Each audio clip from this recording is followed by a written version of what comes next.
At that time, Herod the Tetrarch heard the reports about Jesus, and he said to his attendants, This is John the Baptist. He is risen from the dead. That is why miraculous powers are at work in him. Now Herod had arrested John and bound him and put him in prison because of Herodias, his brother Philip's wife. For John had been saying to him, It is not lawful for you to have her. Herod wanted to kill John, but he was afraid of the people because they considered him a prophet. On Herod's birthday, the daughter of Herodias danced for them and pleased Herod so much that he promised with an oath to give her whatever she asked. Prompted by her mother, she said, Give me here, on a platter, the head of John the Baptist. The king was distressed, but because of his oaths and his dinner guests, he ordered that her request be granted and had John beheaded in the prison. His head was brought in on a platter and given to the girl, who carried it to her mother. John's disciples came and took his body and buried it. Then they went and told Jesus. When Jesus heard what had happened, he withdrew by boat privately to a solitary place. Hearing of this, the crowds followed him on foot from the towns. When Jesus landed and saw a large crowd, he had compassion on them and healed their sick. As evening approached, the disciples came to him and said, This is a remote place, and it's already getting late. Send the crowds away so they can go to the villages and buy themselves some food. Jesus replied, They do not need to go away. You give them something to eat. We have here only 5 loaves of bread and 2 fish. Bring them here to me.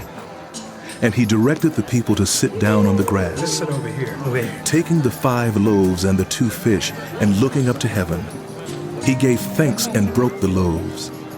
Then he gave them to the disciples, and the disciples gave them to the people.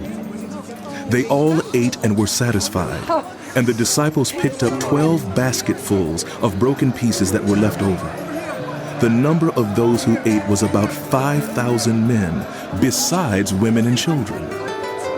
Immediately, Jesus made the disciples get into the boat and go on ahead of him to the other side, while he dismissed the crowd.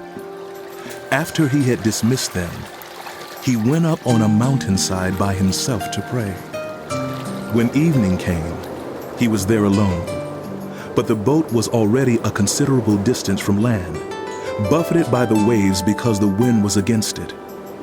Shortly before dawn, Jesus went out to them, walking on the lake.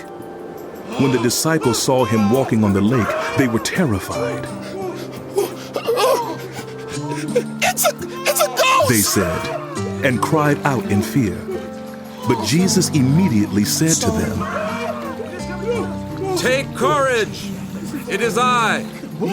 Don't be afraid!" Lord, if it's you, Peter replied, tell me to come to you on the water. Come. he said.